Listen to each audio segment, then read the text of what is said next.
Hey you! Yes, you, watching this video. Do you want to own a piece of Scribbler? Only not a lock of hair or blood or flesh or anything else that will get you in trouble with the law? Well, now you can, with t-shirts, hoodies, tote bags and mugs featuring Obab Scribbler at her Teespring store. You know you want to. I shall now stop talking in third person and send you on to the video. Be lovely to each other and enjoy the show!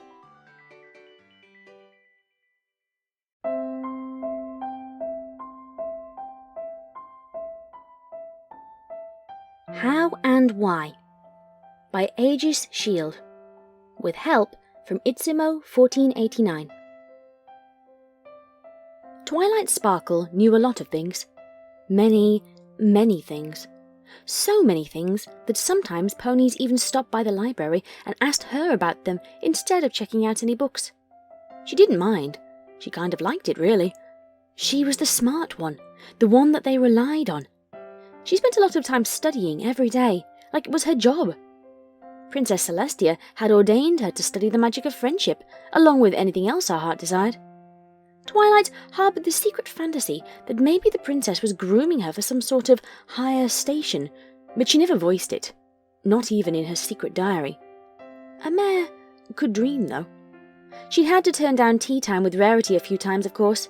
There were a good number of books on tea ceremonies from Nay Pan to be studied. And of course, she couldn't always go out to help Fluttershy count the bunnies and make sure their tails were fluffed properly. Hibernation patterns and population control via food chains didn't study themselves, you know. And sure, she wanted to go out with Applejack on a picnic now and then. She had sort of been seeing about matching her up with Big Macintosh. But the purple mare was much too busy learning about plant genealogy and what produce made what product and why. She could do all that just in her comfy little library. The list went on. Twilight always had plenty to read, plenty to study, and there was no end in sight. Not ever. She delighted in it, soaking it all in like a great big sponge. She wanted to know it all. She would know it all someday. And when that happened, she would be the smartest and most helpful pony ever. History would remember her as Twilight the Clever. The last Clever had been Clover the Clever, but Twilight could be a Clever too. One night, the purple mare was leaning over a volume on the illustrious world of instant photography and the growing industry around it. While she read by candlelight, she felt a sudden tug on her senses. Her magical radars went off, and she stopped.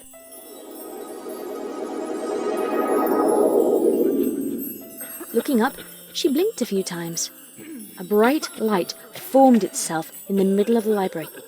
She backed away, wide-eyed. Papers loosed themselves, swirling about as a magic circle emblazoned itself with purple light on the floor. Symbols danced across the walls and through the air like arcane snowflakes. The magic smelled of worn leather, of perfume and lavender flowers. An elderly mare suddenly emerged, hacking and coughing as she leaned on her staff. Who are you? Twilight gaped. Are you okay, ma'am? I am now, dearie. Thanks. The elderly lavender mare smiled in a tired way. That took a little more out of me than it used to. She coughed again, fluidly, leaning on her staff a bit more. Sorry. I haven't used that spell in 60-some-odd years. Twilight helped the elderly mare to a couch, taking her staff and leaning it against the wall. Taking her shawl and hanging it up, she returned with a glass of water. What was that? That spell was beautiful. I could see all the symbols so clearly. That takes unbelievable skill, Twilight complimented, smiling as the elder mare gulped the water thirstily. Well, with enough time and practice, you learn it. She sighed a little mysteriously. But then again, that's why I'm here. She turned and, with a bone-creaking pop, bore her shriveled flank. Twilight gaped at her cutie mark. It was her own. You're... You? Yes. But you can't be. You're so old. Twilight pointed at her. You must be 84, thank you very much, scowled the purple mare, pawing at the grey streaks in her hair. A little further out the next Tuesday, eh? She slapped her knee, leaning back and looking around. Oh, this whole library. Such memories. She looked around fondly. But... Twilight was having a bit of an overload. Herself? Her old, shriveled, 80-something-year-old self? But why? You used time travel. I swore I would never do that again. It's too much of a headache. You'd be surprised what 60 years will do to your opinions, Philly. I've been here more than a few moments, Elder Twilight said, gesturing to herself. Rest assured, I extended this spell to last a few minutes. But that's all I got, so you gotta listen up this time and not blabbermouth. Twilight closed her mouth. She remembered the last time she'd gone back in time to warn herself about something. She'd not listened to herself, then caused all the events that were making her so miserable by worrying about it. She was determined to listen this time. Yes, she whispered, sitting with her on the couch. I'll listen this time. Good girl. Elder Twilight took her tiny little glasses off the end of her muzzle, putting them away with a sigh. I'm here to tell you to stop studying so hard. What? Twilight gaped. But quit flapping your gums this time around, Elder Twilight snapped. Sorry. You know what I know now, Twilight Sparkle? After 64 years of studying and bookwork? The old mare leaned back, sorely, into the couch. Twilight's eyes grew huge, ready to receive the atomic secret. The culmination of her life's studies was here to tell her its secrets. Not a darn thing! What? Twilight said, staring at her open-mouthed. The more I learned, the more I saw there was to learn. I used up my whole life learning and learning some more. Everything I did only showed me there was more out there. Yeah, isn't it great? Twilight grinned, nodding knowingly. No, it isn't, the old mare said, pushing some of her grey mane out of her eyes. It isn't great at all. She heaved a shuddering sort of sigh, as though she was trying not to let tears start. Twilight frowned in confusion. What could be greater than seeing bigger and bigger horizons through learning? Twilight, I came back in time to tell you what's going to happen to us. She turned, wiping her eyes briefly. Why do you look so sad? Twilight said slowly, sliding closer to her older self. We became the smartest, most learned mare in Equestria, Elder Twilight said with a small smirk. Princess Celestia was so proud, and she voiced it often. She did? Mm-hmm. But at the same time, life slipped us by. All of it. What do you mean? I go out with my friends and have adventures and stuff. When was the last time you went on vacation? Or kissed a cold? Or went to a party that wasn't Pinky's? Elder Twilight wanted to know. Twilight wanted to answer, but she wasn't sure about any of those things. When was the last time you told Princess Celestia no? Or sat in a bar? Or got on a train without knowing where it was going? Never. None of those things, Twilight said, frowning curiously. Why do you ask? I don't remember either, because none of those things ever happened to me. Elder Twilight sagged further, tears brimming into her gaze. Her old, flabby-featured face quivered for a moment, and she held the bridge of her muzzle. She sniffled.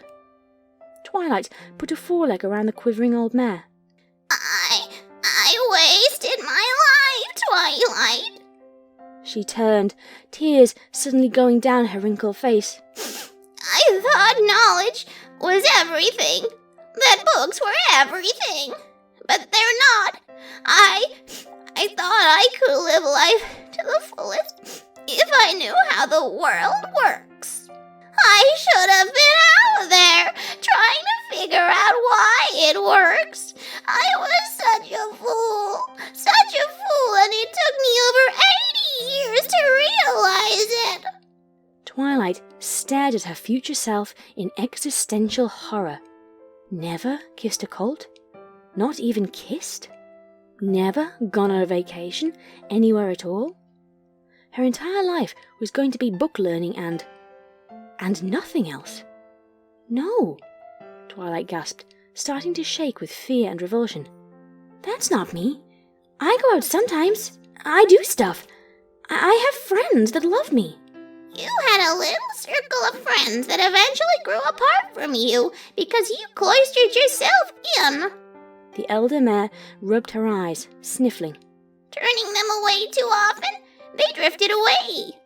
Rainbow Dash became a Wonderbolt and stayed one for over 30 years. You weren't there when she was crowned captain. Fluttershy became a vet and moved to a city that needed her help most. You weren't at her medical school graduation ceremony. Twilight's eyes grew wider and wider as her friends' fates were revealed. Rarity even moved to Canterlot to open a chain of fashion shops, and you never even got back together with her for tea. You were too busy with your magic studies, ever the busy bee of a scholar, never faltering, not even for a few days. They turned, looking into each other's eyes. So much wasted time, Twilight. So much. She sagged forward again, weeping softly. Too much. Twilight began to shake. Her whole life laid bare before her. All her studying, it all amounted to nothing at the end of the day. Didn't she get a nicer job? Or wasn't she elected court vizier for the princess? Nothing. She just turned into an old, lonely mare with nothing to comfort her but her books. Twilight flung herself onto her belly, sobbing wildly. No, please! It can't be true! I don't want it to be true! Elder Twilight vanished from existence very suddenly. No pop, no flash of magic, no nothing. She simply ceased to be. There was a light, sage smile on her face before she went, though. Had the spell worn out and she'd gone? No, the time travel spell was big and flashy when it wore off. It couldn't have been that. Where had she gone to?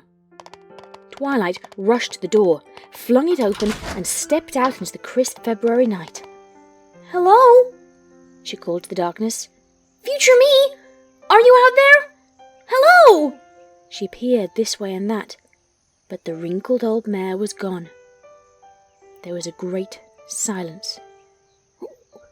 Was that real? She whispered, going back inside. The staff was gone. The shawl was gone. All traces of her had vanished. It had to be. I touched her. She felt real. The purple mare looked down at her hoof. She went over to her photography book. Reaching, she gently closed it. She went to her couch and sat for a long time, staring at nothing. My whole life? Wasted on study? She pondered. After over an hour of sitting and thinking, she got her scarf and left. Applejack was helping set the table like usual. Granny Smith leaned over a nice gathering of mashed potatoes, corn, beans, peas, and stuffing. What? They grew apples for a living. It wasn't like they had them at every meal. That would drive any pony crazy. Setting out plates at the big family table, she leaned to put the salt and pepper shakers in their usual place. Apple Bloom went by in the backyard, showing Big Mac her homework. She wasn't allowed to have dessert if she didn't have her homework done by dinner time. That was the rule. There was a quick, panicked knocking at the front door. I'll get it, Applejack said, turning.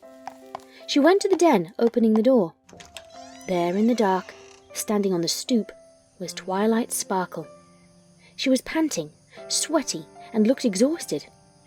The farming mare wondered how she'd worked up a sweat in the February cold of night. She must have run all the way here from her own place. Twilight? Applejack said, surprised. What in tarnation are you doing here at this hour? She eyed the fretful purple mare up and down a few times.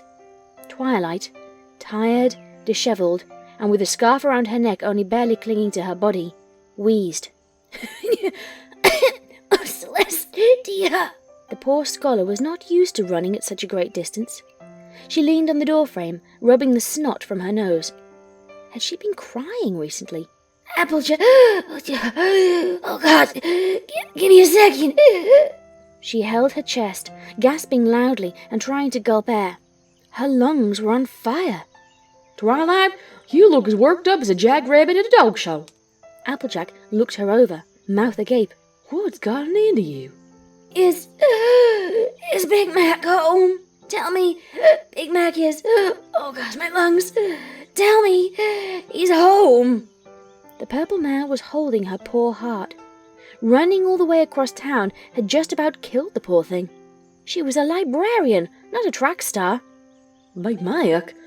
Yeah, sure. Applejack looked over her shoulder.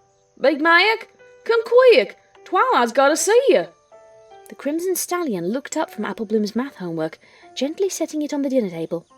He emerged from the kitchen, slowly lumbering towards the front door to where the two mares were.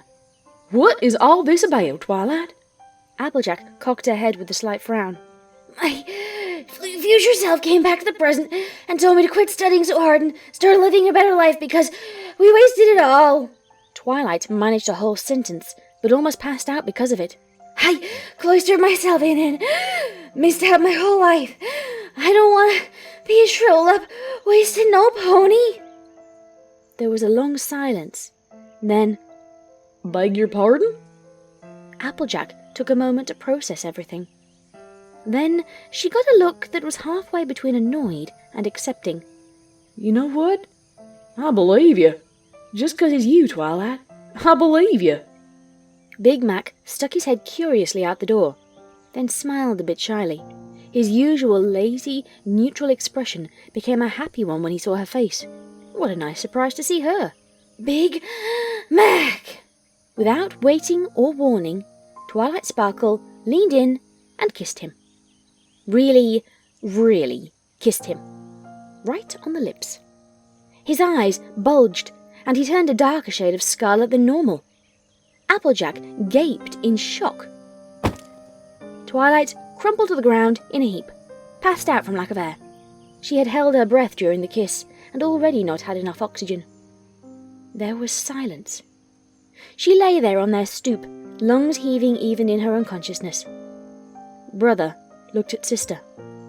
She looked back at him, before quirking a brow. A kiss is all it takes for you, huh? She's more'n swooned. She's plumb passed out. She smirked, elbowing him a bit. Come on, you big galoot. Let's get her inside. Big Mac was a little stunned, but quickly agreed. He shoved his great head under Twilight's carriage and hefted her onto his back. And then they took her inside. Dear Princess Celestia, today has been quite the breakthrough for me, both in my views and in terms of my studies. I know you've told me many times about the importance of friends, but even so, I've quite often simply prioritized my studies ahead of spending time with them. Today, however, I had a visitor that finally showed me just what I was doing, and what it would cost me. That visitor was myself, from far in the future, aged 84 by her, words. Edit that out, Spike. Anyway, she went on to explain what my current path of studying and my decreasing level of socializing, even with my small circle of friends, would bring. After 60 years from now, I'd never kissed a cold. My friends and I would have drifted. My thirst for knowledge would never be satisfied, and so many things about the world, just living in it being the biggest, would have been beyond me. At 84, Princess, I'd basically used up my life, and it took me that long to realize what I thought was my all-consuming purpose was, in fact, hollow. I'm writing this after my other self vanished suddenly. I'm hoping you know what this means.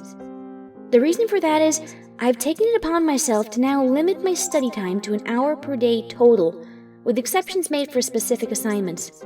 Spike has it on record, and I've commissioned both Rainbow Dash and Pinkie Pie to pull me out of the library by force should I fall back into my usual habits. Also, right after my other vanished, that's a good way to refer to her, I made my way to Sweet Apple Acres, where I finally kissed Big Macintosh, Applejack's older brother. This has led to an interesting and somewhat tentative series of dates, where we've gotten to know each other a bit. So far, I know he has a very gentle demeanor, is very smart when it comes to numbers and spatial relations, and he also has a soft spot for Miss Smartypants, my old doll. He kept her safe since the episode with the want-it-needed spell. He even brought her over after our first meeting, asking if I wanted her back. He genuinely seems sad about the likelihood that I did, so I let him keep her, seeing how much he's taken care of her since then. In conclusion, I'll still be sending you my weekly friendship report, but I must also send ahead that it will be a bit more informal in terms of data researched. Beyond that, I also wish to extend an invitation for you and Princess Luna to join me for some tea or stargazing in the near future. It took an addition date, but I also realized how much I'd missed just talking to you in face-to-face. As such, the invitation is standing, and anytime you feel up to it, please come right over. Luna, well, she's as much a friend as any of the girls, and I think I should spend more time with her. I'd rather have as few regrets over the years as possible. I'm now off to a party being held by a local DJ called Vinyl Scratch. According to Dash, it's the type where a lot of ponies get to dancing and simply enjoying themselves while being around friends.